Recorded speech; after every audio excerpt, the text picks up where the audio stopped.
아주 옛날에 맹생원이 죽었대요. 저 세상에 서서 심판을 받아야 되는데 심판받기 전에 천사들이 물었습니다. 그대 소원이 없는가? 그랬더니 한 번만 더 나를 저 세상에 보내주십시오. 살면서 너무 고생만 하고 살다가 여기 왔습니다.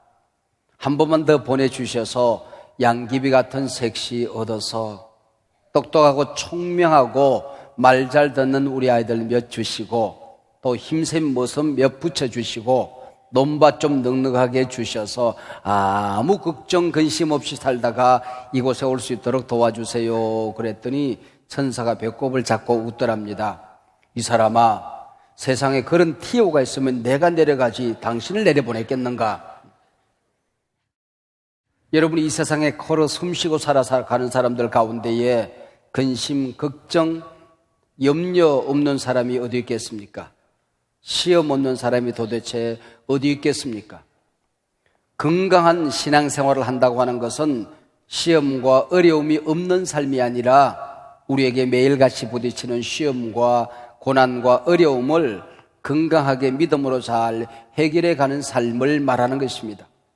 행복한 가정도 마찬가지고 건강한 교회도 마찬가지입니다. 문제가 없는 공동체는 없습니다. 그 문제를 건강하게 잘 해결할 줄 아는 공동체가 건강한 공동체더라는 거죠. 오늘 본문은 공생애를 시작하며 예수님께서 당하신 고난, 시험을 기록하고 있습니다. 오늘 본문을 펼치면서 이해가 안 되는 점이 있습니다. 예수님께서 대관식을 거행하셨습니다. 세례를 받으셨습니다. 성령이 임하셨습니다. 그 다음에 어떤 말씀이 펼쳐져야 할까요? 예수님이 가는 곳곳마다 엄청난 일들이 일어났다, 기적이 일어났다, 그래야 앞뒤가 맞지 않겠습니까? 성령이 임하셔서 성령이 친히 예수님을 인도하여 마귀에게 시험받도록 하셨다. 여러분, 앞뒤가 맞지 않아요. 이 말씀 속에 여러분 이해가 쉽게 되어집니까? 공생애를 시작하기 전에, 성령이 임하시기 전에 목수일을 감당하시면서 책상다리를 끼워 맞추며 시험을 당하셨다, 고난과 어려움을 겪으셨다고 한다면 얼마든지 이해가 됨직하죠. 우리 신앙생활도 마찬가지 아니겠습니까? 믿음이 한 자 높아지면 좋은 일이 한 자 더 높아져야 되는데 때로 어려움이 찾아올 때가 있습니다. 큰 은혜 받고 난 다음에는 큰 복이 임해야 되는데 오히려 큰 시험거리가 찾아올 때가 있더라고 하는 거지요. 하나님의 사람으로 하나님의 일을 감당하다가 선한 일을 하다가 고난과 시험을 겪습니다. 그래도 놀라지 말라는 겁니다. 시험과 고난이 찾아왔을 때 하나님의 사람이 되었다고 이 모든 것이 면제되는 것은 아니더란 말입니다.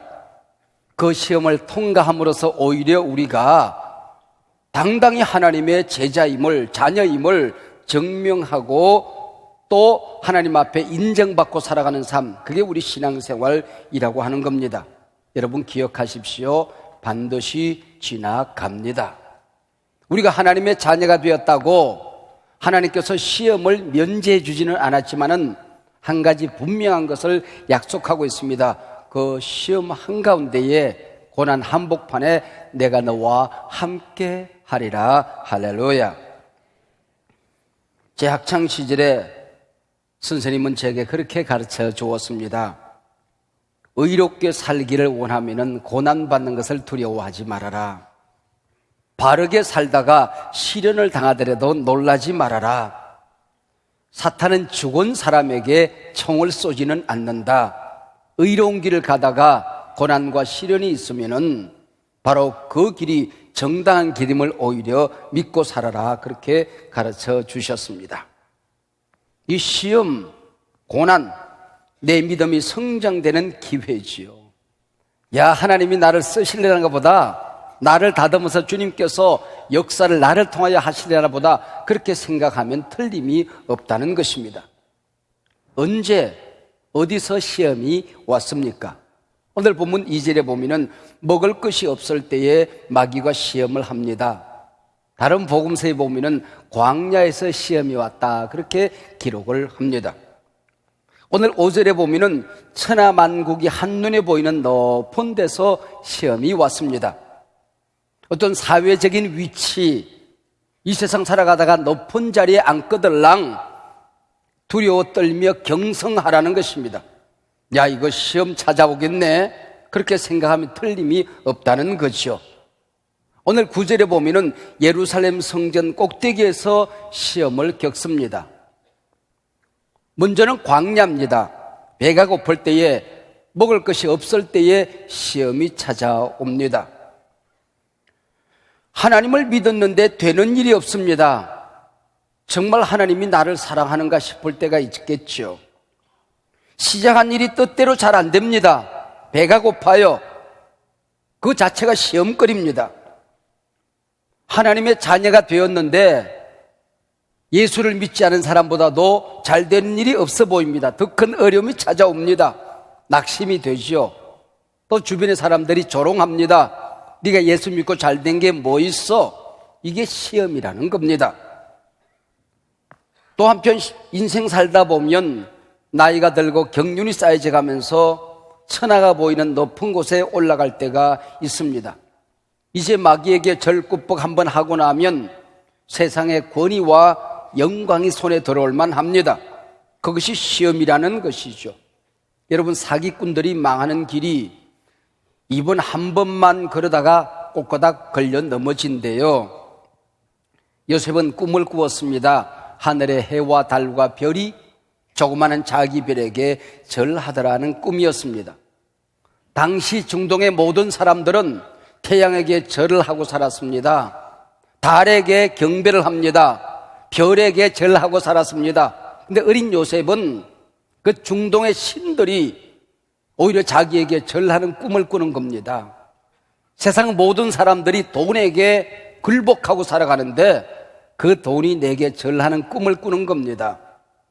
모든 권세 있는 자들 앞에 무릎을 꿇고 살아가는데 오히려 그것들이 내게 절하는 꿈을 요셉은 꾸고 살았던 것이지요. 귀신들이 우리를 유혹하는데 오히려 하나님의 자녀들은 귀신이 굴복하는, 두려워 떨며 도망가는, 그게 바로 권세요 하나님의 자녀된 백성들이 걸어가야 될 길임을 보여주고 살아가는 것입니다. 시험은 광야에서만 오는 것이 아닙니다. 세상 한복판 일터에서만 오는 게 아닙니다. 성전 꼭대기에서도 시험이 오더라는 것이죠. 예배 드리다가도 시험이 옵니다. 교회 섬기고 봉사하다가도 시험이 옵니다. 찬양하다가도 시험이 옵니다. 일이 안 될 때도 시험거리가 있지만은 모든 일이 잘 될 때도 시험거리가 있는 겁니다. 하나님 앞에 설 때까지 우리는 시험을 만나면서 살아가게 되더라는 겁니다. 인생 광야에서도 경성을 해야 됩니다. 내 인생의 절정의 순간에도 경성해야 됩니다. 시험에 한번 걸려주면 마귀가 주는 것들이 참 많은가 봐요. 돌이 변해서 떡이 된답니다. 비정상적인 수입이 올 때에 쾌감이 있는 거죠. 인기는 하늘을 찌릅니다. 꼭대기에서 뛰어내리는데 다치지 않습니다. 야, 인생 살다가 저 정도는 돼야지 세상 사람들이 부러워합니다. 권위와 영광이 따르게 됩니다. 마약처럼 나를 이제는 매몰시켜서 끌고 다닙니다.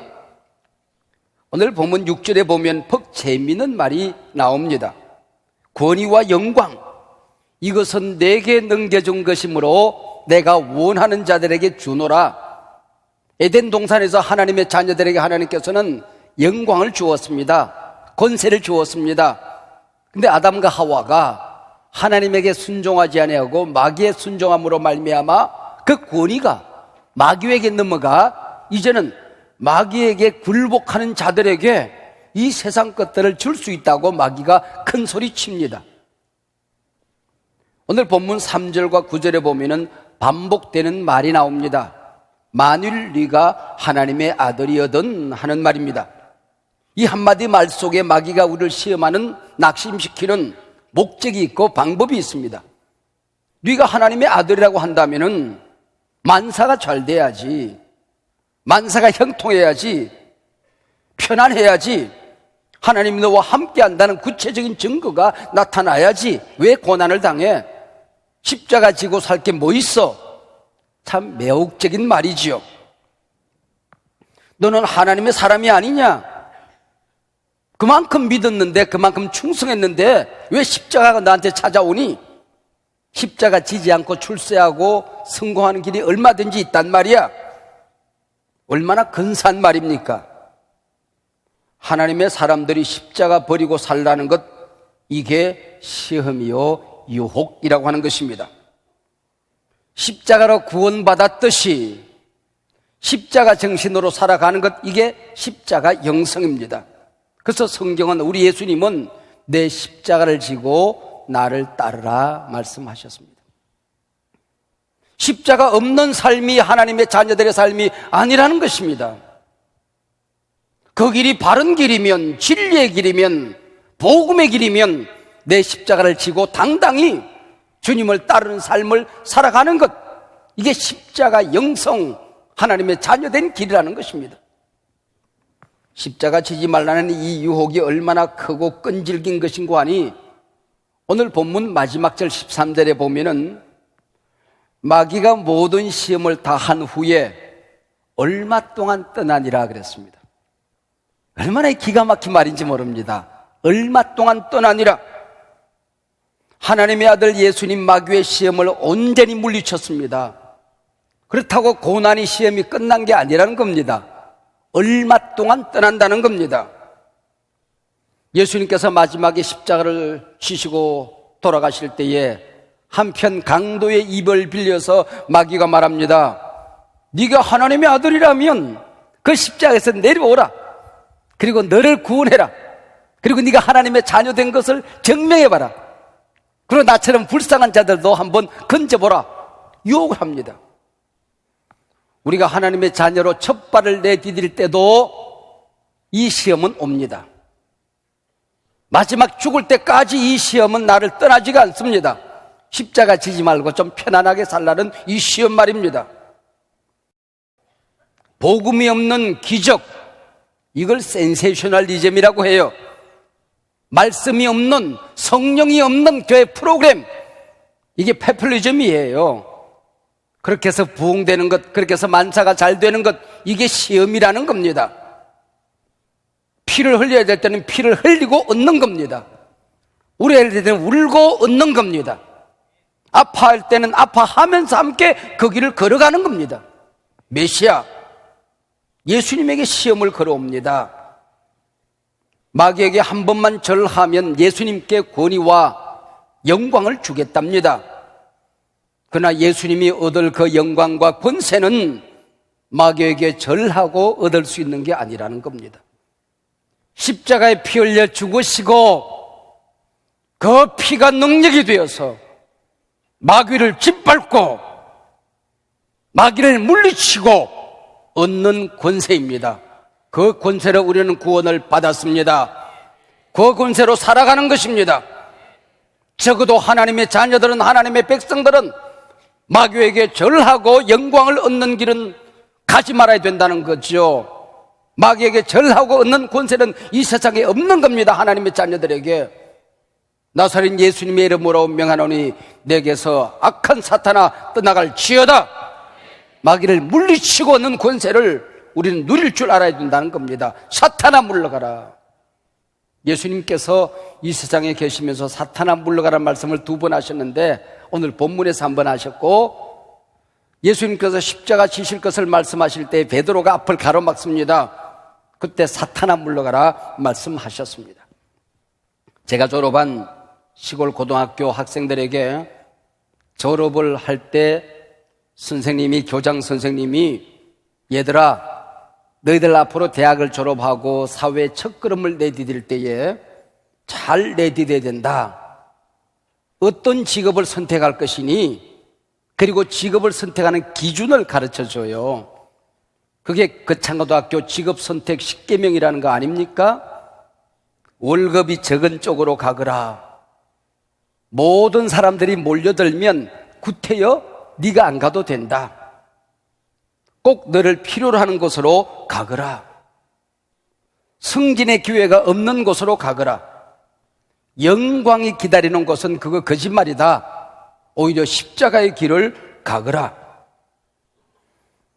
네가 그 직업을 선택했는데 내 부모와 처자가 극구 말리느냐? 틀림없다. 그 길로 가거라. 여러분, 역설적인 얘기죠. 여러분, 한눈에 찾아오는 영광은 없다는 겁니다. 뭔가 도깨비 방망이가 금나와라 뚝딱하고 갖다 주면 거짓말이라는 겁니다.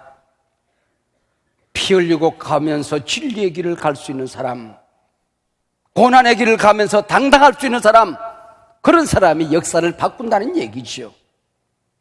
여러분, 어떻게 십자가 영성, 어떻게 마귀의 시험을 물리치고 살아가는 삶을 살 수가 있을까요? 달콤한 떡 우선주의를 이겨내야 합니다. 사람이 떡으로만 사는 게 아니다. 이 말은 하나님의 자녀들에게서 적어도 떡보다 중요한 게 너무 많다는 겁니다. 십자가 영성을 가지고 살아가는 것, 진리를 이용하면 안 됩니다. 하나님을 이용하면 안 됩니다. 신앙을 도구화하면 안 됩니다. 신앙을 지키기 위해서, 진리를 지키기 위해서 내가 십자가를 지는 삶, 당당히 손해보는 삶, 헌신하고 죽어지는 삶, 그게 주의 제자들의 길, 십자가 영성이지요. 사람을 사랑해야지 이용하면 안 됩니다. 교회를 섬겨야지 교회를 이용하면 안 됩니다. 신앙과 말씀 경건을 이익의 도구로 써서는 아니 되는 것입니다. 십자가 영성으로 살아간다는 것은 마귀와 타협하지 않는 것입니다. 거짓과 타협하지 않는 것입니다. 처세술을 자랑하지 않는 것입니다. 한소망 교회를 섬기면서 6, 7번 이사를 하며 이곳까지 왔습니다. 예배당 건축 2번 했습니다. 이 비전 체프를 건축하면서 참 아픈 시간들을 걸어왔습니다. 여러분이 예배당 건축하려고 하니까 이 산을 사서 이 예배당을 건축하는데 허가 사항이 수십 가지, 거짓말 요만큼 못하면 100가지는 되더라고요. 나무를, 수목을 정리를 해야 되는데 검사 요원들이 나와요. 그래서 이 나무가 잡목인지 보존돼야 될 나무인지 밀집된 공간이 어느 정도 되는지 이 사람들이 너 그러면 안 되더라고요. 여기에 여러분 문화재가 나오는데 여러분 이거 길이 없는 거예요. 이 군사 동의를 얻어야 되더라고요. 길이 나야 됩니다. 근데 길이 없어요. 여러분 온갖 시험거리들이 있습니다. 건축 허가를 내야 되는데 시청에만 내는 것이 아니라 건축심의위원회라는 사람이 허가를 해줘야 돼요. 교회를 싫어하는 사람들이 있어요. 안 내주려고 작정하는 사람들이 있어요. 야, 이거 정상적인 방법은 불가능하겠구나. 머릿속에 휙 지나갑니다. 그럼 뭐예요? 뇌물입니다. 타협입니다. 굴복을 하는 겁니다. 이때에 빨리 건축을 해야 되겠다 생각이 되어지면 이게 꼼수를 부리게 되는 것입니다. 부정과 타협을 하게 되는 것입니다. 그러나 우리는 사과를 짓는 게 아니다. 하나님의 집을 짓는다. 여기 우리가 하나님 앞에 영광을 구하고 하나님의 임재를 구하는 하나님의 집을 짓고 예배 처소를 우리가 지어야 된다고 한다면 타협할 수 없다. 그런 내 마음속에 야 그러다가 10년이 걸릴지 20년이 걸릴지 못 지을지 모르는데 그래도 그러겠니? 그때에 그래도 정당한 길을 가겠다. 뇌물과 타협하지 않겠다. 부정과 타협하지 않겠다. 이 결단이 없으면 순식간에 마귀는 찾아옵니다. 뿐만 아니라 설계업자를 선정을 하고 건설회사를 선정을 합니다. 수없는 기재들이 이 안에 들어옵니다. 음향, 영상, 이 수많은 이 성구들, 이걸 우리가 결정해야 되는데 업자들이 와서 자기들이 신청서를 냅니다. 그분들 생각에 야 이거 한두 업자가 들어온 게 아니고 이거 정상적인 방법으로 안 되겠네. 그리고 누구에게 타협을 하면 될까? 그들의 머리가 돌아갑니다. 그래서 제일 먼저 지나가는 사람이 저 아닙니까? 저 담임 목사를 유혹해야 되겠다는 생각이 왜 안 들겠습니까? 여러분, 명품 가방이 한두 개 왔겠습니까? 봉투가 한두 개 왔겠습니까? 여러분, 저도 명품 가방 받아서 마누라 기쁘게 해주고 싶은 생각이 왜 없겠어요? 그래도 안 되는 거죠. 쳐다보지도 말아야 되는 거죠. 여러분, 그게 손대고 열어보면 그거 가짜죠.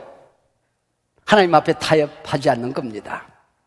우리 건축위원들과 이런 얘기를 주고받으면서 누구도 여기에 물들어서는 안 됩니다. 1원을 타협하면 1억 10억을 타협한 것입니다. 하나님 앞에 이런 일은 있을 수가 없습니다. 모든 위원들이 동일합니다. 모든 장로님들이 여기에 동의를 합니다. 그래서 밥을 먹어도 우리 돈으로 밥을 먹읍시다. 우리가 시간 내고 물질 내서 이거 예배당 건축합시다. 그때부터 교회 돈으로 밥 먹지 않기로 결단하는 겁니다. 그래서 오늘은 네가 내고 오늘은 내가 내고, 제가 항상 건축인들이 수백 그릇 밥을 먹지 않았겠습니까? 기도를 합니다. 제가 기도를 하다가 제 입에서 아무개 장로님 축복해 주시고 그러면 그 장로님이 돈 내는 날입니다. 그리고 아무에서 그냥 밥 주셔서 감사합니다. 그러면 무슨 얘기요? 내가 내겠다, 그 얘기입니다. 건축을 다 마쳤습니다. 이제는 입당하기 전에 마지막 밥을 먹습니다. 제가 재정부에 얘기했습니다. 오늘은 교회 돈으로 밥을 먹겠습니다. 그랬더니 아이 당연하지요. 당연하지요. 그리고 제가 기도하면서 장로님의 누구도 말을 언급하지 않았습니다. 입에서 안 올랐어요. 근데 끝나고 나서 제가 계산하려고 갔더니 누가 냈는지도 몰라요. 그냥 화장실 들락날락 하다가 누가 냈어요. 그랬더니 다들 화를 내는 겁니다. 아니, 오늘 내가 내야 되는데, 이 마지막 밥인데. 제가 다 샀다고 하고 오늘 내신 분이 냈습니다. 나머지 내고 싶은 돈은 저한테 주세요. 제가 네. 그리고 웃으면서 그렇게 마치는 겁니다. 여러분이 앉은 그 자리, 1원도 세상과 타협하지 않은 자리입니다. 10년이 걸려도 깨끗하게 짓겠다 결단하고 지은 예배당입니다. 남들은 1년, 2년이면 짓는 예배당 8년 걸렸습니다. 그 인내가 필요한 것입니다. 고난에 견뎌내는 시간이 필요한 것입니다. 오늘 본문과 동일한 말씀을 기록한 마태복음 마지막 절에는 기가 막힌 말씀이 있습니다. 이에 시험을 이겼더니 마귀는 떠나고 천사가 수종들더라. 여러분, 십자가 영성으로 살아가면 마지막 길에 마귀는 떠나고 천사가 수종들더라. 마귀가 비웃는 하나님의 자녀로 사시겠습니까? 천사가 수종드는, 천사가 존경하는 하나님의 자녀로서의 길을 가시겠습니까? 여러분, 주님 앞에 설 때에 천사가 수종드는 하나님 앞에 내가 하나님의 자녀였습니다. 나 자신에게 오히려 자랑스러운, 내 주변에 내 사랑하는 사람들에게 정당한 길을 걸었던 사람으로 역사에 남을 것입니까? 이 말씀 앞에 결단하는 귀한 여러분들이 되시기를 주의 이름으로 축복합니다.